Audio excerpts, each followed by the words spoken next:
Welcome back to the channel, guys. South Scoot 88 again. I hope everybody is doing fine and doing okay.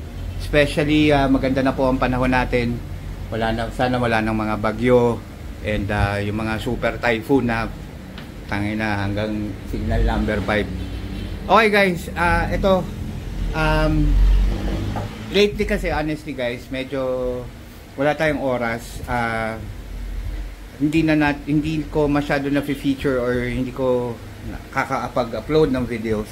So ngayon guys, meron akong kasi medyo hindi ko na nagawa no na i-maintain yung oil tsaka yung CVT. Yan nakikita nyo, yan yung okay guys, kumbaga hindi po tayo nagsesekreto sa ano natin, sa set natin. Aray ko. Okay, nandito po tayo sa Garage FI for pare, kailan ako dito? Tangina, 3 buwan? 4 na buwan, 3 buwan na ako hindi nakabalik. So, medyo busy talaga kahit ako walang upload na. Eto guys share ko lang. Kung kaya ko lang to gawin sa bahay, gagawin ko. Pero yung ganito po kasi, ito po yung kailangan natin ng regardless kung anong klaseng motor. Lalo na yung pang daily. Okay guys. Kung daily driven siya, kailangan po ito po yung tinatawag na ano ba to? Yung yung sagad na linis ng CVT or transmission ng motor natin, lalo na sa mga scooters. Okay? So, ang ginawa namin kanina ni Garage FI, so lininis, binaklas muna namin lahat. So, kung makikita nyo guys, kalas talaga po lahat. Ayan guys, so yan, from wing bell, torque drive, lahat po baklas. Yan, yung pati yung ang tawag dyan, clutch shoe baklas. Kasi pati po yung kung napapanood yung ibang vlogger, matagal na po na ginagawa dito sa Garage FI. Yan yung yung high temp po Tsaka guys, kailangan yung magagrasa, marunong dun sa amount lang na grasa. Kumbaga pahid lang talaga ng manipis lang. Yan, tapos ayun, thank you pare. Ito pala gamit namin. High temp na hindi ko alam kung dun sa mga shop nyo no.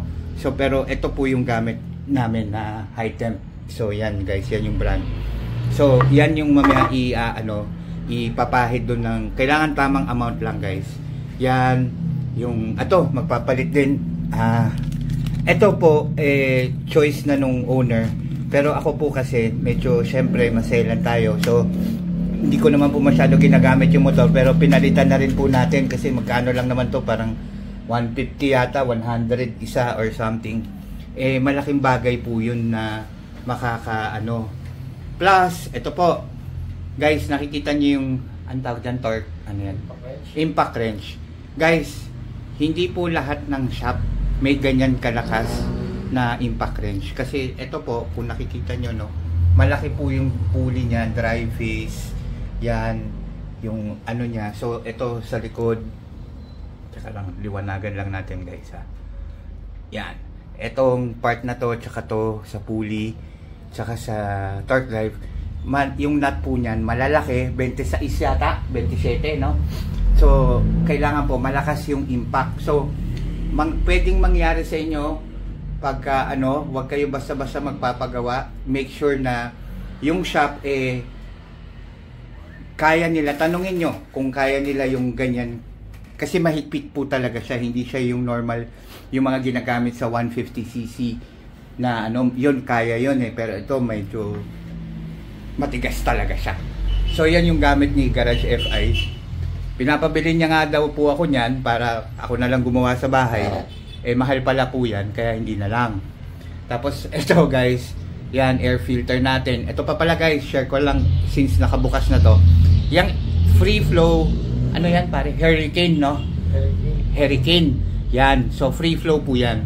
So ibig sabihin po ng free flow, mas malaki ang hangin at mas malaki bilis dumumi ang throttle body, ang oil. So ako, ang gawain ko po, every 2,000 change oil.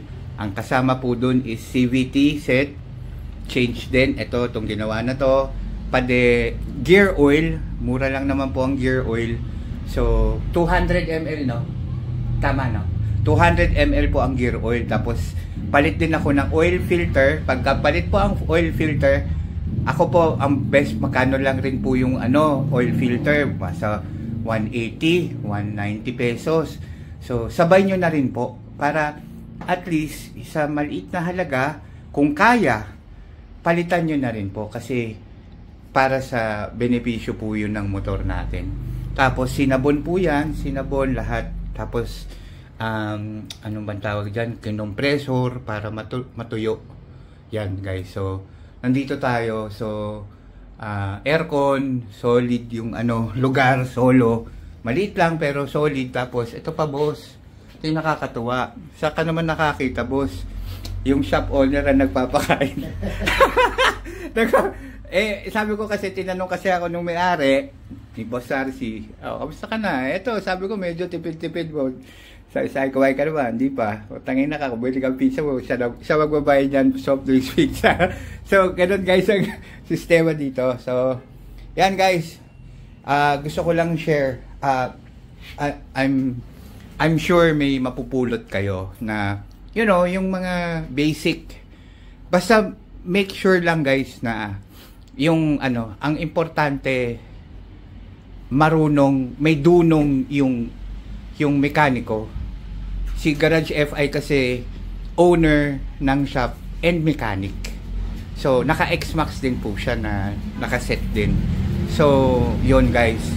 So, hanggat maaari, kahit kanino kayo magpagawa, just make sure lang na yung mekaniko is alam yung ginagawa. Or kung gagawin yung mga yung mga napili yung mga mechanic or shop, make sure na trusted, tsaka yung knowledge nila about, kasi yes, pare-parehas lang din yan, pero in details hindi po sila pare-parehas. Concept yes, pero in details hindi. So yun guys, yun lang yung gusto ko i-share sa inyo for this video, na para maka-contribute ako sa inyo.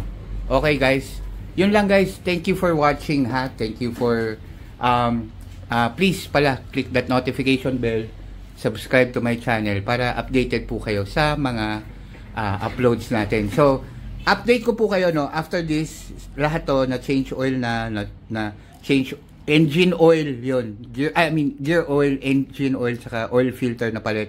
Tapos ito yung huling gagawin. Pagkatapos nito, bibigyan ko kayo ng feedback doon sa performance at yung mga nabago. Okay guys, always drive safe. Okay, thank you Lord, God bless, ingat po, thank you.